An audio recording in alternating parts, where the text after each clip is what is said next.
Queen Elizabeth II owned a historic collection of jewels, some as monarch and others as a private individual. They are separate from the gems and jewels of the royal collection, and from the coronation and state regalia that make up the crown jewels. The origin of a distinct royal jewel collection is vague, though it is believed the jewels have their origin somewhere in the 16th century. Many of the pieces are from overseas and were brought to the United Kingdom as a result of civil war, coups, and revolutions, or acquired as gifts to the monarch. Most of the jewellery dates from the 19th and 20th centuries. The crown jewels are worn only at coronations and the annual state opening of Parliament. At other formal occasions, such as banquets, Elizabeth II wore the jewellery in her collection. She owned more than 300 items of jewellery, including 98 brooches, 46 necklaces, 37 bracelets, 34 pairs of earrings, 20 tiaras, 15 rings, 14 watches and 5 pendants, the most notable of which are detailed in this article. Preparations. The one-day ceremony took 14 months of preparation. The first meeting of the Coronation Commission was in April 1952, under the chairmanship of the Queen's husband, Philip, Duke of Edinburgh. Other committees were also formed, such as the Coronation Joint Committee and the Coronation Executive Committee, both chaired by the Duke of Norfolk who, by convention as Earl Marshal, had overall responsibility for the event. Many physical preparations and decorations along the route were the responsibility of David Ecclesiastes, Minister of Works. Ecclesiastes described his role and that of the Earl Marshal. The Earl Marshal is the producer, I am the stage manager. The committees involved high commissioners from other Commonwealth realms, reflecting the international nature of the coronation. However, officials from other Commonwealth realms declined invitations to participate in the event because the governments of those countries considered the ceremony to be a religious rite unique to Britain. As Canadian Prime Minister Louis St. Laurent said at the time, "In my view the coronation is the official enthronement of the sovereign as sovereign of the UK. We are happy to attend and witness the coronation of the sovereign of the UK, but we are not direct participants in that function." The Coronation Commission announced in June 1952 that the coronation would take place on June 2, 1953. Norman Hartnell was commissioned by the Queen to design the outfits for all members of the royal family, including Elizabeth's coronation gown. His design for the gown evolved through 9 proposals, and the final version resulted from his own research and numerous meetings with the Queen. A white silk dress embroidered with floral emblems of the countries of the Commonwealth at the time, the Tudor rose of England, Scottish thistle, Welsh leek, shamrock for Northern Ireland, wattle of Australia, maple leaf of Canada, the New Zealand silver fern, South Africa's protea, 2 lotus flowers for India and Ceylon, and Pakistan's wheat, cotton, and jute. Roger Vivier created a pair of gold pumps for the occasion. The shoe featured jewel-encrusted heels and decorative motif on the upper sides, which was meant to resemble the fleurs-de-lis pattern on the St. Edward's crown and the imperial state crown. Elizabeth chose to wear the coronation necklace for the event. The piece was commissioned by Queen Victoria and worn by Queen Alexandra, Queen Mary, and Queen Elizabeth at their respective coronations. She paired it with the coronation earrings. Elizabeth rehearsed for the occasion with her maids of honor. A sheet was used in place of the velvet train, and a formation of chairs stood in for the carriage. She also wore the imperial state crown while going about her daily business at her desk, during tea, and while reading a newspaper so that she could become accustomed to its feel and weight. Elizabeth took part in 2 full rehearsals at Westminster Abbey, on 22 and May 29, though some sources claim that she attended one or several rehearsals. The Duchess of Norfolk usually stood in for the Queen at rehearsals. Elizabeth's grandmother Queen Mary had died on March 24, 1953, having stated in her will that her death should not affect the planning of the coronation, and the event went ahead as scheduled. It was estimated to cost £1.57 million, which included stands along the procession route to accommodate 96,000 people, lavatories, street decorations, outfits, car hire, repairs to the state coach, and alterations to the Queen's regalia. Event. The coronation ceremony of Elizabeth II followed a pattern similar to the coronations of the kings and queens before her, being held in Westminster Abbey, and involving the peerage and clergy. However, for the new Queen, several parts of the ceremony were markedly different. Television. Millions across Britain watched the coronation live on the BBC television service, and many purchased or rented television sets for the event. The coronation was the first to be televised in full. The BBC's cameras had not been allowed inside Westminster Abbey for her parents' coronation in 1937, and had covered only the procession outside. There had been considerable debate within the British cabinet on the subject, with Prime Minister Winston Churchill against the idea. Elizabeth refused his advice on this matter and insisted the event take place before television cameras, as well as those filming with experimental 3D technology. The event was also filmed in colour, separately from the BBC's black and white television broadcast, where an average of 17 people watched each small TV. Elizabeth's coronation was also the first major world event to be broadcast internationally on television. To make sure Canadians could see it on the same day, RAF Canberra's flew BBC film recordings of the ceremony across the Atlantic Ocean to be broadcast by the Canadian Broadcasting Corporation, the first non-stop flights between the United Kingdom and the Canadian mainland. At Goose Bay, Labrador, the first batch of film was transferred to a Royal Canadian Air Force CF-100 jet fighter for the further trip to Montreal. In all, 3 such flights were made as the coronation proceeded, with the first and second Canberras taking the second and third batches of film, respectively, to Montreal. The following day, a film was flown west to Vancouver, whose CBC television affiliate had yet to sign on.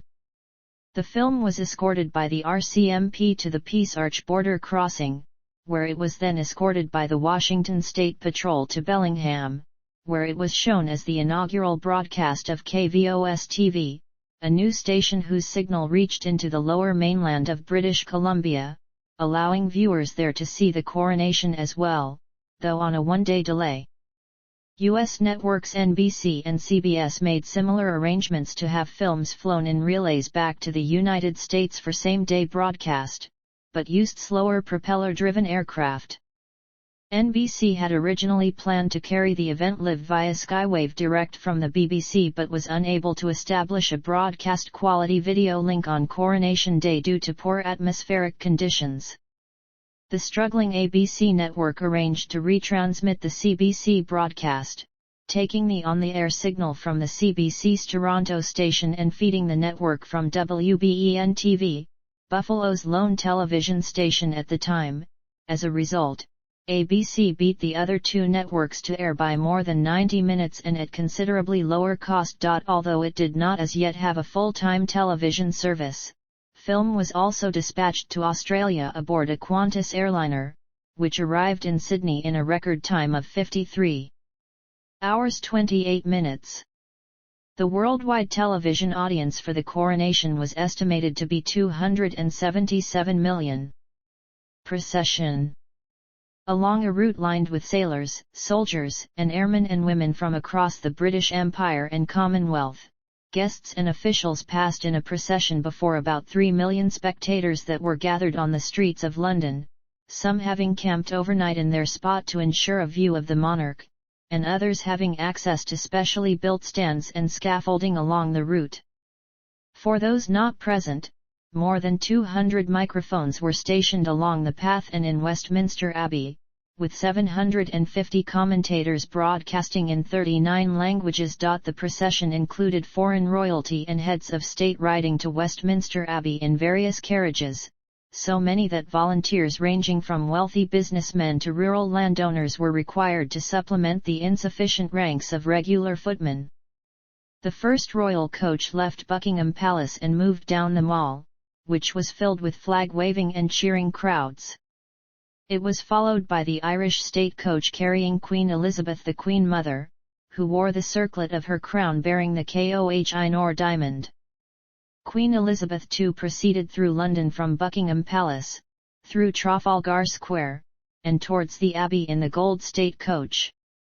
Attached to the shoulders of her dress, the Queen wore the robe of state, a 6-yard-long, hand-woven silk velvet cloak lined with Canadian ermine that required the assistance of her maids of honour Lady Jane Vane Tempest Stewart, Lady Anne Coke, Lady Moira Hamilton, Lady Mary Bailey Hamilton, Lady Jane Heathcote Drummond Willoughby, Lady Rosemary Spencer Churchill and the Duchess of Devonshire to carry. The return procession followed a route that was 5 miles in length, passing along Whitehall, across Trafalgar Square, along Pall Mall and Piccadilly to Hyde Park Corner, via Marble Arch and Oxford Circus, down Regent Street and Haymarket, and finally along the Mall to Buckingham Palace. 29,000 service personnel from Britain and across the Commonwealth marched in a procession that was 2 miles long and took 45 minutes to pass any given point. A further 15,800 lined the route. The parade was led by Colonel Burrows of the War Office staff and 4 regimental bands. Then came the colonial contingents, then troops from the Commonwealth realms, followed by the Royal Air Force, the British Army, the Royal Navy, and finally the Household Brigade. Behind the marching troops was a carriage procession led by the rulers of the British protectorates, including Queen Slote Topo III of Tonga, the Commonwealth Prime Ministers, the Princes and Princesses of the Blood Royal, and Queen Elizabeth the Queen Mother. Preceded by the heads of the British Armed Forces on horseback, the gold state coach was escorted by the yeomen of the Guard and the Household Cavalry and was followed by the Queen's aides-de-camp. So many carriages were required that some had to be borrowed from Elstree Studios. After the end of the procession, the royal family appeared on the balcony of Buckingham Palace to watch a flypast. The flypast had been altered on the day due to the bad weather, but otherwise took place as planned. 168 jet fighters flew overhead in 3 divisions 30 seconds apart, at an altitude of 1,500 feet. Guests. After being closed since the Queen's accession for coronation preparations, Westminster Abbey was opened at 6 a.m. on Coronation Day to the approximately 8,000 guests invited from across the Commonwealth of Nations, more prominent individuals, such as members of the Queen's family and foreign royalty, the peers of the United Kingdom, heads of state, members of Parliament from the Queen's various legislatures, and the like, arrived after 8:30 a.m. Queen Slote of Tonga was a guest, and was noted for her cheery demeanour while riding in an open carriage through London in the rain. General George Marshall, the former United States Secretary of State who implemented the Marshall Plan, was appointed chairman of the U.S. delegation to the coronation and attended the ceremony along with his wife, Catherine. Among other dignitaries who attended the event were Sir Winston Churchill, the Prime Ministers of India and Pakistan, Jawaharlal Nehru and Muhammad Ali Bagra and Col Anastasio Somoza Debayle of Nicaragua. Guests seated on stools were able to purchase their stools following the ceremony, with the profits going towards the cost of the coronation. Ceremony. Preceding the Queen into Westminster Abbey was St. Edward's crown, carried into the Abbey by the Lord High Steward of England, Lord Cunningham of Hindhope, who was flanked by 2 other peers, while the archbishops and bishops assistant of the Church of England, in their copes and mitres, waited outside the Great West Door for Queen Elizabeth II's arrival. When she arrived at about 11 a.m., she found that the friction between her robes and the carpet caused her difficulty moving forward, and she said to the Archbishop of Canterbury, Geoffrey Fisher, "Get me started." Once going, the procession, which included the various High Commissioners of the Commonwealth carrying banners bearing the shields of the coats of arms of their respective nations, moved inside the Abbey, up the central aisle and through the choir to the stage. As the choirs sang "I Was Glad," an imperial setting of Psalm 122, verses 1, 3, 6, and 7 by Sir Hubert Parry. As Elizabeth prayed it and then seated herself on the chair of estate to the south of the altar, the bishops carried in the religious paraphernalia the Bible, paten and chalice, and the peers holding the coronation regalia handed them over to the Archbishop of Canterbury, who, in turn, passed them to the Dean of Westminster, Alan Campbell Donn, to be placed on the altar. After she moved to stand before King Edward's chair, Elizabeth turned, following as Fisher, along with the Lord High Chancellor of Great Britain, Lord Great Chamberlain of England, Lord High Constable of England and Earl Marshal of the United Kingdom, all led by Garter Principal King of Arms George Bellew. The Archbishop of Canterbury asked the audience in each direction of the compass separately, "Sirs, I here present unto you Queen Elizabeth, your undoubted Queen, wherefore all you who are come this day to do your homage and service, are you willing to do the same?" The crowd would reply, "God save Queen Elizabeth," every time, to each of which the Queen would curtsy in return. Seated again on the chair of estate, Elizabeth then took the coronation oath as administered by the Archbishop of Canterbury. In the lengthy oath, she swore to govern each of her countries according to their respective laws and customs, to mete out law and justice with mercy, to uphold Protestantism in the United Kingdom and protect the Church of England and preserve its bishops and clergy. She proceeded to the altar where she stated, "The things which I have here promised, I will perform, and keep. So help me God," before kissing the Bible and putting the royal sign manual to the oath as the Bible was returned to the Dean of Westminster.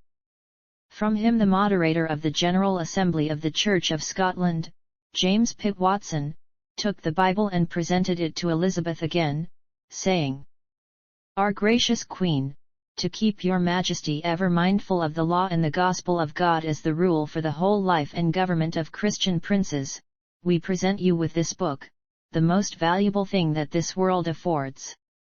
Here is wisdom, this is the royal law, these are the lively oracles of God." Elizabeth returned the book to Pitt Watson, who placed it back with the Dean of Westminster. The communion service was then conducted, involving prayers by both the clergy and Elizabeth, Fisher asking, "O God, grant unto this thy servant Elizabeth, our Queen, the spirit of wisdom and government, that being devoted unto thee with her whole heart, she may so wisely govern, that in her time thy church may be in safety, and Christian devotion may continue in peace," before reading various excerpts from the first epistle of Peter, Psalms, and the Gospel of Matthew. Elizabeth was then anointed as the choir sang Zadok the priest. The Queen's jewellery and crimson cape were removed by Lord Ancaster and the Mistress of the Robes, the Duchess of Devonshire, and, wearing only a simple, white linen dress also designed by Hartnell to completely cover the coronation gown, she moved to be seated in King Edward's chair. There, Fisher, assisted by the Dean of Westminster, made a cross on her forehead, hands, and breast with holy oil made from the same base as had been used in the coronation of her father. At her request, the anointing ceremony was not televised. From the altar, the Dean passed to the Lord Great Chamberlain the spurs, which were presented to Elizabeth and then placed back on the altar.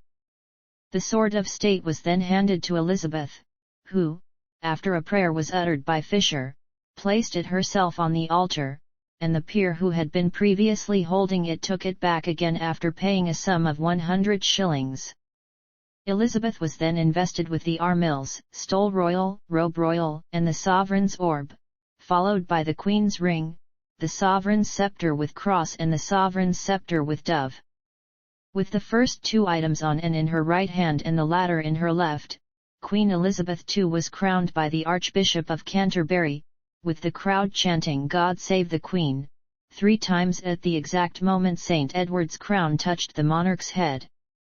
The princes and peers gathered then put on their coronets and a 21-gun salute was fired from the Tower of London. With the benediction read, Elizabeth moved to the throne and the Archbishop of Canterbury and all the bishops offered to her their fealty, after which, while the choir sang, the peers of the United Kingdom led by the royal peers, Elizabeth's husband, her uncle Prince Henry, Duke of Gloucester, and her cousin Prince Edward, Duke of Kent each proceeded, in order of precedence, to pay their personal homage and allegiance. After the royal peers, the 5 most senior peers, one for each rank, offered their fealty as representatives of the peerage of the United Kingdom, Norfolk for dukes, Huntly for marquises, Shrewsbury for earls, Arbuthnot for viscounts and Mowbray for barons. When the last baron had completed this task, the assembly shouted, "God save Queen Elizabeth! Long live Queen Elizabeth! May the Queen live forever!"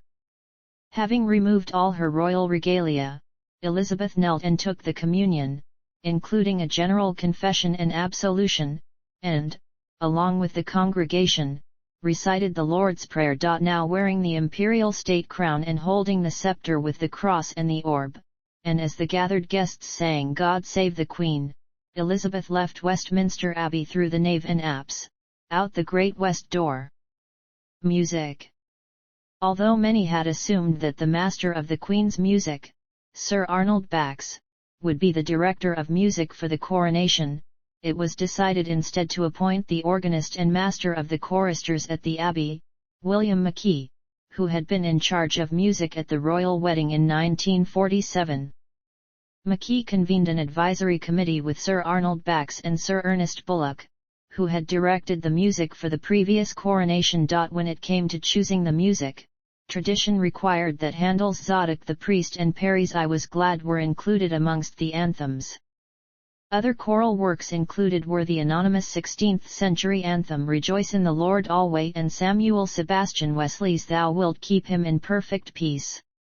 Another tradition was that new works be commissioned from the leading composers of the day. Ralph Vaughan Williams composed a new motet O Taste and See, William Walton composed a setting for the Te Deum, and the Canadian composer Healy Willan wrote an anthem O Lord Our Governor. 4 new orchestral pieces were planned. Arthur Bliss composed Processional, Walton, Orb and Scepter, and Arnold Bax, Coronation March. Benjamin Britten had agreed to compose a piece, but he caught influenza and then had to deal with flooding at Aldeburgh, so nothing was forthcoming. Edward Elgar's Pomp and Circumstance March No. 1 in D was played immediately before Bax's March at the end of the ceremony. An innovation, at the suggestion of Vaughan Williams, was the inclusion of a hymn in which the congregation could participate. This proved controversial and was not included in the program until Elizabeth had been consulted and found to be in favor. Vaughan Williams wrote an elaborate arrangement of the traditional metrical psalm, the Old Hundredth, which included military trumpet fanfares and was sung before the communion. Gordon Jacob wrote a choral arrangement of God Save the Queen, also with trumpet fanfares. The choir for the coronation was a combination of the choirs of Westminster Abbey, St. Paul's Cathedral, the Chapel Royal, and St. George's Chapel, Windsor. In addition to those established choirs, the Royal School of Church Music conducted auditions to find 20 boy trebles from parish church choirs representing the various regions of the United Kingdom. Along with 12 trebles chosen from various British cathedral choirs, the selected boys spent the month beforehand training at Addington Palace. The final complement of choristers comprised 182 boy trebles, 37 male altos, 62 tenors, and 67 basses. The orchestra, of 60 players, was drawn from the leading members of British symphony orchestras and chamber ensembles. Each of the 18 violinists, headed by Paul Beard, was the leader of a major orchestra or chamber group. The conductor was Sir Adrian Boult, who had conducted the orchestra at the previous coronation. Celebrations, monuments, and media. All across the Queen's realms, the rest of the Commonwealth, and in other parts of the world, coronation celebrations were held. The Queen Elizabeth II Coronation Medal was also presented to thousands of recipients throughout the Queen's realms and in Canada, New Zealand, South Africa, and the UK. Commemorative coins were issued. 3 million bronze coronation medallions were ordered by the Canadian government, struck by the Royal Canadian Mint and distributed to school children across the country. The obverse showed Elizabeth's effigy and the reverse the royal cipher above the word Canada, all circumscribed by Elizabeth II Regina Coronata Macmillan. As at the coronation of George VI, acorns shed from oaks in Windsor Great Park, near Windsor Castle, were shipped around the Commonwealth and planted in parks, school grounds, cemeteries and private gardens to grow into what are known as royal oaks or coronation oaks. In London, the Queen hosted a coronation luncheon, for which the recipe coronation chicken was devised, and a fireworks show was mounted on Victoria Embankment. Further, street parties were mounted around the United Kingdom. The Coronation Cup football tournament was held at Hampden Park, Glasgow in May, and 2 weeks before the coronation, the children's literary magazine Collins Magazine rebranded itself as the Young Elizabethan. News that Edmund Hillary and Tenzing Norgay had reached the summit of Mount Everest arrived in Britain on Elizabeth's coronation day. The New Zealand, American, and British media dubbed it a coronation gift for the new Queen. In the following month, a pageant took place over the River Thames as a coronation tribute to the Queen. Military tattoos, horse races, parades, and fireworks displays were mounted in Canada. The country's Governor-General, Vincent Massey, proclaimed the day a national holiday and presided over celebrations on Parliament Hill in Ottawa, where the Queen's coronation speech was broadcast and her personal royal standard flown from the Peace Tower. Later, a public concert was held on Parliament Hill and the Governor-General hosted a ball at Rideau Hall. In Newfoundland, 90,000 boxes of sweets were given to children, some having theirs delivered by Royal Canadian Air Force drops, and in Quebec, 400,000 people turned out in Montreal, some 100,000 at Jean Mance Park alone. A multicultural show was put on at Exhibition Place in Toronto. Square dances and exhibitions took place in the Prairie Provinces, and in Vancouver the Chinese community performed a public lion dance. On the Korean Peninsula, Canadian soldiers serving in the Korean War acknowledged the day by firing red, white, and blue-colored smoke shells at the enemy and drank rum rations. Later events. Coronation Review of the Fleet. On June 15, 1953, the Queen attended a fleet review at Spithead, off the coast at Portsmouth. Commanded by Admiral Sir George Creasy were 197 Royal Navy warships, together with 13 from the Commonwealth and 16 from foreign navies, as well as representative vessels from the British Merchant Navy and fishing fleets. There were more British and Commonwealth naval ships present than at the 1937 Coronation Review, though a third of them were frigates or smaller vessels. Major Royal Navy units included Britain's last battleship, HMS Vanguard, and 4 fleet and 3 light aircraft carriers. The Royal Australian Navy and the Royal Canadian Navy also each included a light carrier in their contingents, HMAS Sydney and HMCS Magnificent. Using the frigate HMS Surprise as a royal yacht, the Queen and royal family started to review the lines of anchored ships at 3:30 p.m, finally anchoring at 5:10 p.m. This was followed by a flypast of Fleet Air Arm aircraft. 40 naval air squadrons participated, with 327 aircraft flying from 4 naval air stations. The formation was led by Rear Admiral Walter Couchman flying a de Havilland Sea Vampire. After the Queen transferred to Vanguard for dinner, the day concluded with the illumination of the fleet and a fireworks display. Honours of Scotland.